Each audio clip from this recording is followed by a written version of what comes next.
नमस्कार विद्यार्थियों, मैं डॉक्टर विकास टेलर स्वागत करता हूं आज की कक्षा में। आज हम पढ़ेंगे अध्याय 3 जगत पादप एवं जगत प्राणी का भाग 1।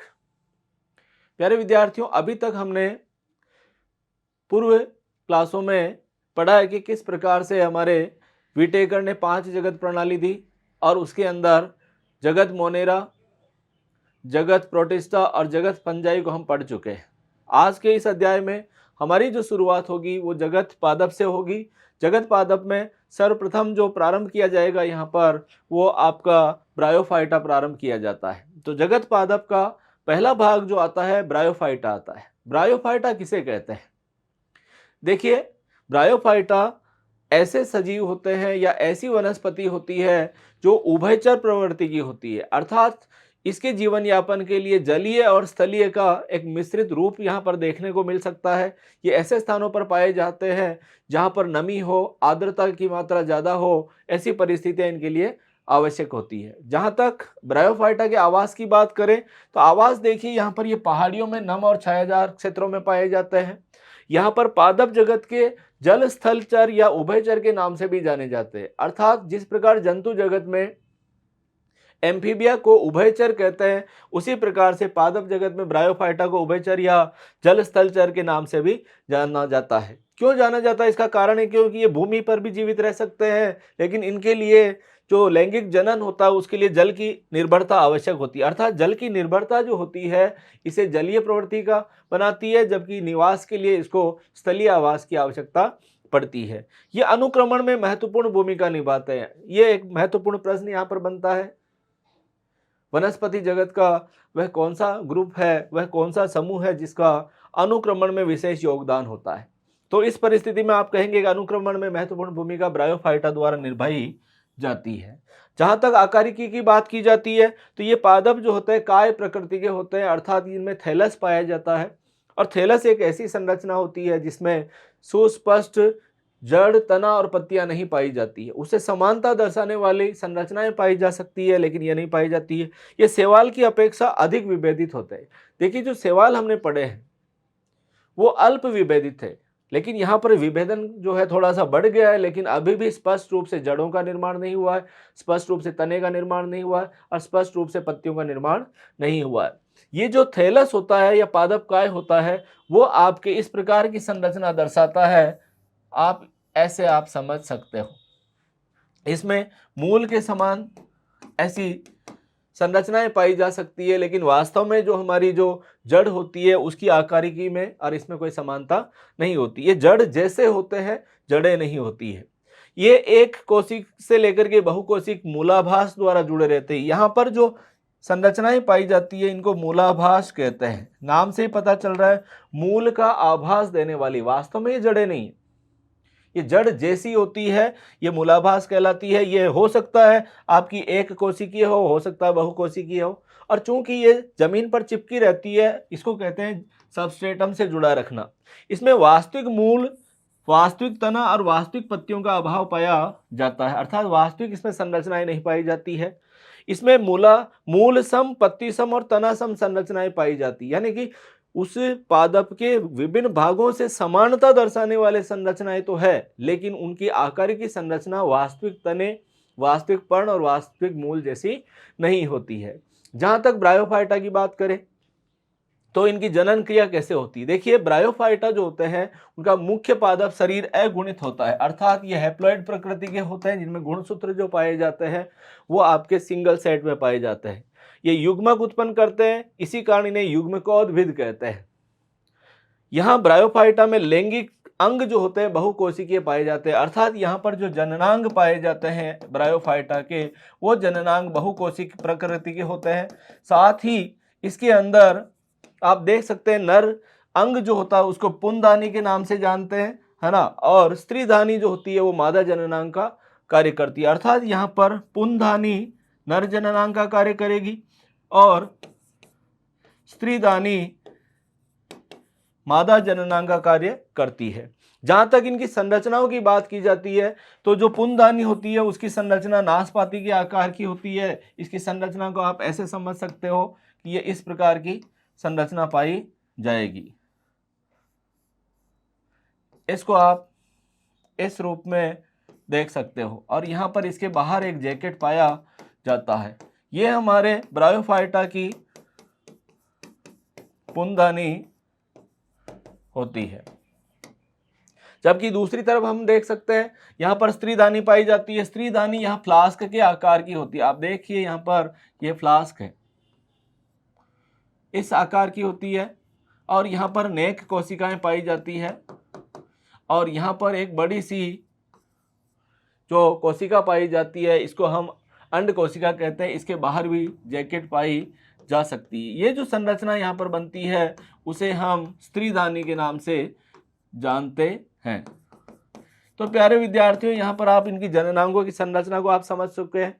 हमारे यहाँ पर फ्लास्क जो रूपा जो संरचना है उसके अंदर केवल एक अंड कोशिका पाई जाती है, जबकि यहाँ पर कई सारे पुंमणु पाए जाते हैं। अर्थात इसमें जो नर युग्मक होते हैं उनकी संख्या अधिक होती है, लेकिन मादा के अंदर जो मादा युग्मक होता है उसकी संख्या एक होती है। यहाँ पर निकलने वाले जो पुंमणु होते हैं वो यहाँ प्रवेश करते हैं और अंदर जाकर के निषेचन के द्वारा लैंगिक जनन को संपन्न करते हैं।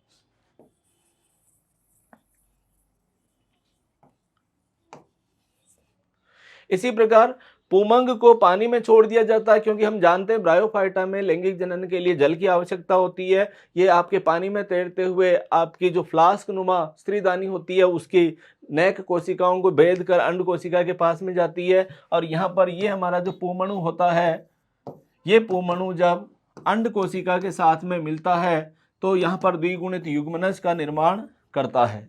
ये युग्मनज बन जाता है। युग्मनज में तुरंत यहाँ पर अर्धसूत्री विभाजन होता है। अर्धसूत्री विभाजन के फलस्वरूप आप क्या देखते हैं कि ये हमारा युग्मनज है और इनमें होता है न्यूनीकरण विभाजन, जिसको अर्धसूत्री विभाजन के नाम से भी जाना जाता है, और ये आगे जाकर के वापस दूसरे बीजाणुओं का निर्माण कर लेता है। इस प्रकार यहाँ पर एक लैंगिक जनन जो है आसानी से आप समझ सकते हो।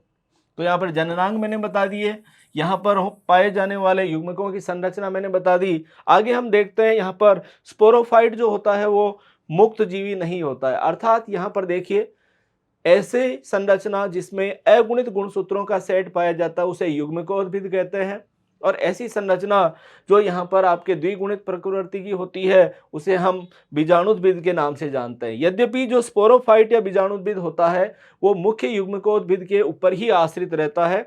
ये प्रकाश संश्लेषी युग्मकोद्भिद से जुड़ा रहता है और इससे अपना पोषण प्राप्त करता है। अर्थात यहाँ पर 2n संरचना n पर आश्रित रहेगी और पोषण प्राप्त करती है, क्योंकि ये प्रकाश संश्लेषी प्रवृत्ति का होता है। ये हमारे ब्रायोफाइटा के लैंगिक जनन की खास बात होती है। स्पोरोफाइट की कुछ कोशिकाओं में न्यूनीकरण विभाजन होता है, जिससे अगुणित बीजाणु अंकुरित होकर युग्मकोद्भिद के रूप में विकसित हो जाते हैं। जो हमारा बीजाणुद्भिद है या स्पोरोफाइट 2n संरचना वाला, उसकी कुछ कोशिकाएं आपके अर्धसूत्री विभाजन दर्शाएगी और अर्धसूत्री विभाजन से जो अगुणित संरचनाएं बनती है वही आपके अंकुरित होकर के नए युग्मकोद्भिद का निर्माण करती है। जहाँ तक ब्रायोफाइटा के महत्व की बात की जाती है तो ये कुछ मॉस है जो शाकाहारी और स्तनधारी और पक्षियों और अन्य प्राणियों के लिए भोजन का कार्य करते हैं। अर्थात इसको भोजन के रूप में ग्रहण किया जाता है कई प्रकार के सजीवों द्वारा। इसी की एक प्रजाति और है जिसका नाम है स्पेगनम। स्पेगनम की कुछ जातियों से आपके पीट कोयला प्राप्त होता है। पीट जो होता है कोयले का एक प्रकार है। आप जानते हैं जो विभिन्न प्रकार के जीवाश्म ईंधन के रूप में जमीन से कोयला निकलता है उसमें से एक उसका प्रकार होता है पीट कोयला, जो स्पेगनम के द्वारा बना है, जो भूतकाल के अंदर जमीन में जब स्पेगनम दब गया था तब ये बना था। इसका उपयोग पैकिंग मटेरियल के रूप में भी किया जाता है। अगर किसी को पैक करने की आवश्यकता हो तो इसका प्रयोग किया जाता है। सजीव पदार्थों के स्थानांतरण के लिए भी इसका योगदान होता है, क्योंकि ब्रायोफाइटा जो होता है उसमें जल धारण क्षमता पाई जाती है। किसी को यदि नमी बनाए रखनी है, जैसे मान लीजिए आप कलकत्ता से कोई पौधा राजस्थान में मंगवाना चाहते हैं तो उसकी जड़ों के चारों तरफ अगर हम इसको गीला करके लिपटा देंगे तो उस परिस्थिति में नमी के कारण वो पौधे सूखेंगे नहीं। यहाँ पर ब्रायोफाइटा के दो समूह जो है वो देखे जा सकते हैं। ब्रायोफाइटा के दो समूह में पहले नंबर पे आता है लीवरवर्ट, क्योंकि इसकी संरचना जो होती है वो यकृत के समान होती है, इसलिए इसको लीवरवर्ट के नाम से जाना जाता है। जबकि इसका दूसरा समूह जो होता है वो मॉस के नाम से जाना जाता है। यहाँ पर प्रथम समूह को इसी भाग में हम पढ़ेंगे कि लीवरवर्ट क्या है, इनका आवास क्या है। देखिए लीवरवर्ट भी आपके सामान्य ब्रायोफाइटा की तरह नमी और छायादार स्थानों पर उगते हैं, जैसे नदी के किनारे है, झील के किनारे है, दलदल है, गिल्ली मिट्टी है, या हम कह सकते हैं कि ऐसे पेड़ पौधे जहाँ बहुत ज़्यादा बरसात होती है, उसकी जो तना रहता है, उसकी छाल गीली रहती है, वहाँ पर ये उग सकते हैं।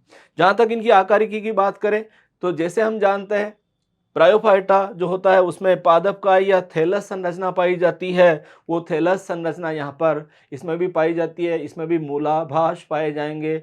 इसमें जो पत्ती सम, तना सम और मूल सम संरचनाएं पाई जाती है। थैलस जो होता है इसका पृष्ठाधार प्रवृत्ति का होता है। यह आपको ध्यान रखना, याद रखना कि इस तरीके का होता है जो जमीन से चिपका रहेगा। अगर आपके रिक्शा की बात हम करें तो रिक्शा इस तरीके का दिखाई देता, देखिए इस तरीके का रिक्शा दिखाई देता है, जिसमें यहाँ पर ये मूलावास पाए जाते हैं। पत्तीदार सदस्यों में पत्तियों की तरह छोटी छोटी संरचनाओं का निर्माण हो जाता है जो तने पर पत्ती के समान दिखाई देती है। यद्यपि यह पर्ण वास्तविक नहीं है, क्योंकि पर्ण की जो आकारिकी है उससे इसमें समानता नहीं पाई जाती है। लीवरवर्ट्स में अलैंगिक जनन कैसे होगा? अगर जनन क्रिया है उसको दो भागों में बांटते हैं, अलैंगिक जनन और लैंगिक जनन। अलैंगिक जनन थैलस में विखंडन या विशिष्ट संरचना जेमा या गैमा कब पाया जाता है?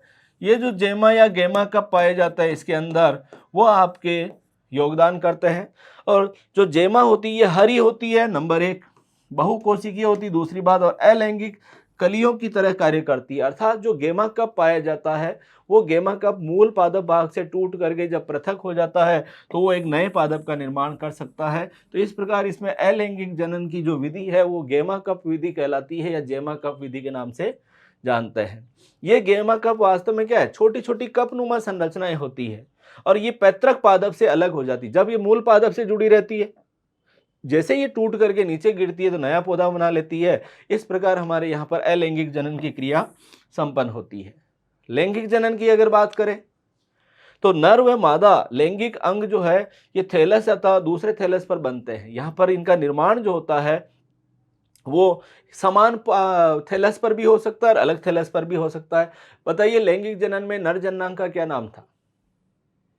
आर्किगोनियम या पूंधानी, और जो मादा जननांग था उसका नाम था स्त्रीदानी। तो यहाँ पर ये दोनों के नाम मैंने आपको बता दिए। स्पोरोफाइट में एक पाद सीटा और कैप्सूल के रूप में पाया जाता है। यहाँ पर एक संरचना का निर्माण होता है जो इस रूप में पाई जाती है।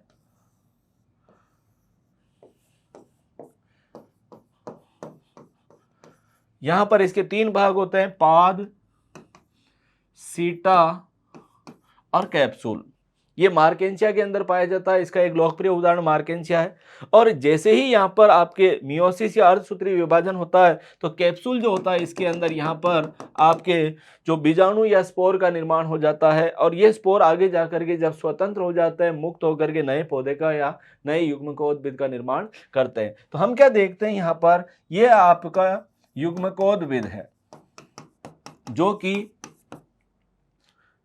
ये बीजाणुद्भिद है।